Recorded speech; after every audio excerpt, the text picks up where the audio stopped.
Going global now, a planned Christmas Eve jazz concert at the Kennedy Center was cancelled, with a host of the longtime annual performance attributing the decision to the addition of Republican U.S. President Donald Trump's name to the institution in Washington.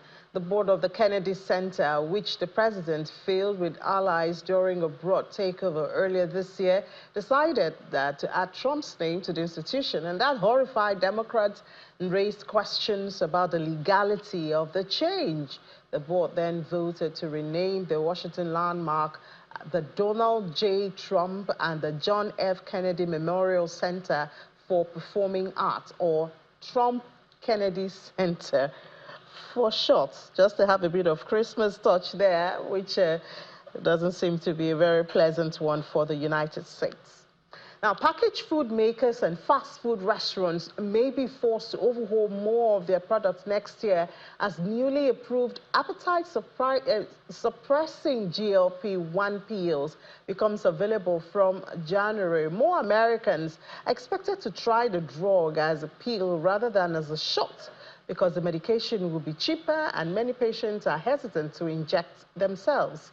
The U.S. Food and Drug Administration approved novel GP-1 pill on Monday, sending shares of food companies down on Tuesday.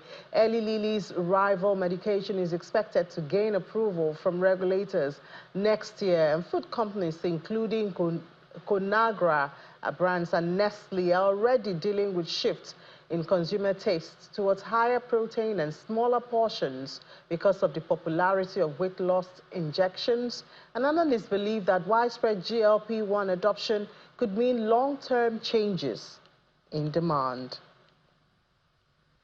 European Union's executive branch has warned that it would respond to any unjustified measures after the U.S. State Department barred 5 Europeans it accuses of pressuring American tech companies to censor or limit U.S. viewpoints.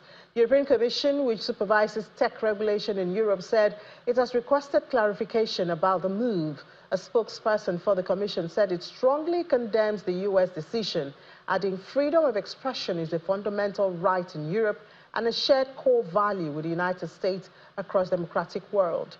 The Europeans, who are labeled as radical activists by U.S. Secretary of State Marco Rubio, include the EU Commissioner responsible for supervising social media rules. And Mr. Burton, a former French finance minister, engaged in a social media dispute last year with tech billionaire Elon Musk over airing an online interview with Donald Trump in the months before the U.S. election.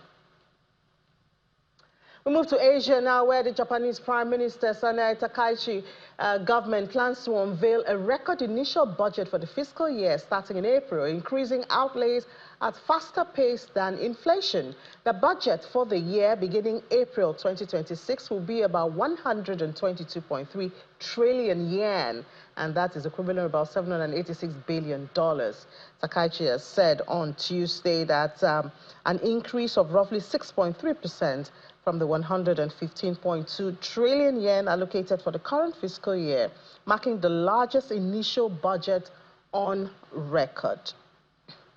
Still in Japan, the government has revised up its economic forecast for the fiscal year to next March and projected that growth would accelerate in the following year on the view that its massive stimulus package will boost consumption and capital expenditure. The projections are the first to be compiled under this present Prime Minister's administration, which has announced big spending plans aimed at cushioning the blow to households from rising living costs while promoting investment in growth areas. Under the latest projections approved by the cabinet, the government expects Japan's economy to expand 1.1% in the current fiscal year, up from 0.7% growth estimated in August due to smaller than expected hit from U.S. tariffs. Growth is expected to accelerate to 1.3% in the fiscal year of 2026 as robust consumption and capital expenditure offsets soft overseas demand. This is according to the projections. The government said it expects consumption to rise 1.3% next fiscal year, the same pace projected for the fiscal year of 2025, as tax breaks and moderating inflation underpin household spending. Now, Toyota Motor Corporation sales and production fell in November, weighed down in large part by a sharp drop in China as the country discontinued subsidies that's meant to boost the sales of electric and fuel-efficient cars. Global sales, including at subsidiaries Daihatsu Motor Co. and Hino Motors Limited, fell 1.9% in the period from a year earlier to 965,919 units. The Japanese car maker said that production shrank 3.4% to 934,000 N1 vehicles. And Taiwan stocks, they were higher to close on first day as gains in the semiconductor, oil, gas, and electricity and construction sectors led shares higher. At the close in Taiwan, the Taiwan weighted added 0.57%.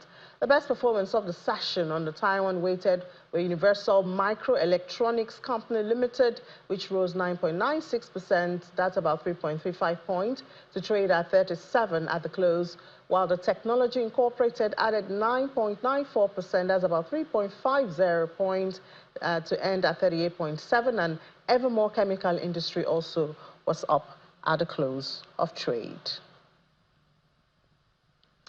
We end in Thai, where Thailand posted a higher than expected trade deficit for a second month as a jump in import outpaced sluggish export growth, underscoring economic risks, including a stronger baht that threatens competitiveness. Well, the trade deficit last month was $2.73 billion, exceeding the $1.36 billion forecast in a survey by economists.